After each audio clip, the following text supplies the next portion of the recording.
Hello, this is Curtis Watkins. I wanted to take time out to thank you on behalf of Real Voices for a groundbreaking first year. This year we experienced a lot of milestones that I would say that was significant as it relates to our mission of hearing the voice of the voiceless. One significant milestone that I recall is when we went to Baltimore right after the riots, and we asked that question, could something have been done differently? And the residents of Baltimore voiced a very strong desire to educate the community on a broader perspective as it relates to how do they handle situations that they don't agree with. I thought that was significant. Then we reached out to the churches, which was also fact-finding.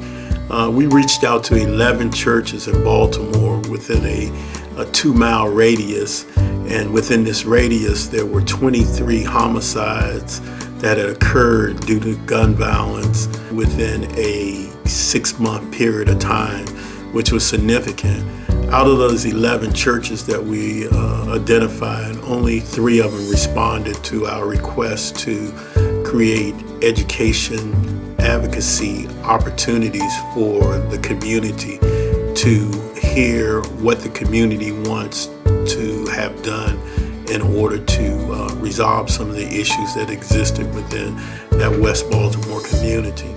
We also traveled to Washington, D.C. and captured the voices of residents of the Upper Cappers community, which was a redevelopment community that had mixed income individuals living in there, different races, and we captured their voices in a way that it was, how can I say, it was very refreshing to know that all these individuals wanted was to live in a safe and happy community where residents respected each other. So that was a good interview session that we had in the Arthur Capers community. We also captured the voices of Safe Passage. We partnered with DC Promise Neighborhood Initiative in the Kenilworth Parkside community, and this was a little different than we normally do Safe Passage, or I've done it in the past.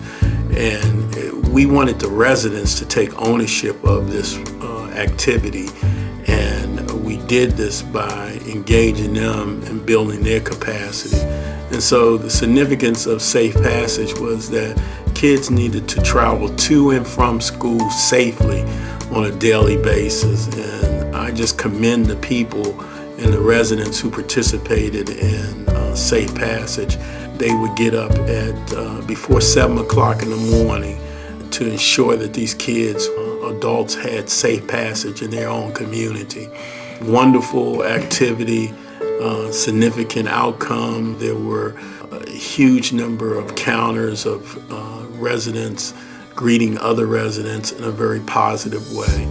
And then in the evening time, when the kids were released from school, these same individuals were there to greet them coming home and making sure that they got home safely just as well. Very significant effort. And then we had the Entrepreneurship Expo that was given in Ward 8 in Washington, D.C. That expo created platforms for individuals to develop their own businesses. We captured the voices of the everyday folks who basically said that I have an idea. The Entrepreneurship Expo was one of those opportunities where people could develop skills that would further their desire to establish themselves as business owners. And Real Voices in 2016 will be hearing from the voices of the people, for the people, and by the people.